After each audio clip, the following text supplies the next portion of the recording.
ഇത്തവണത്തെ Christmas carol എന്താ പൊളിക്കണ്ടേ? പിന്നെ പൊളിക്കണ്ടേ?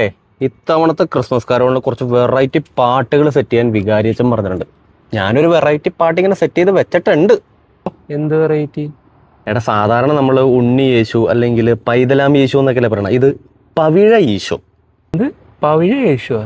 അതായത് ദൂരെ നിലവാനിൽ ഒരു നക്ഷത്രം കണ്ടു, കീഴെ ആട്ടിടയർ സ്തുതിഗീതം പാടിലോ, മാലാഖമാരോ പറന്നാനന്ദിച്ചല്ലോ, ഹേറോദീസ് രാജാവിന് ടെൻഷൻ തുടങ്ങിയില്ലോ, ദൂരദേശത്തു നിന്ന് 3 രാജാക്കന്മാർ വന്നല്ലോ, പൊന്നും ഈറയും കുന്തിരിക്കവും നൽകി സ്തുതിച്ചല്ലോ, പാവിഴ ഈശോയേ നീ വന്നല്ലോ, ഇനി ഈ ഭൂവിൽ വൈബാണല്ലോ, സ്റ്റാറും തൂക്കി ലൈറ്റും ഇട്ട് ക്രിബും വെച്ച് ഈശോയുടെ ബർത്ത്ഡേ കൂടാം, കേക്ക് നിന്ന് വൈനും മോദി ബോധമില്ല ആടിപ്പാടി ന്യൂ ഇയർ കാണാം. എങ്ങനെയുണ്ട്? വെറൈറ്റി അല്ലേ? വെറൈറ്റി.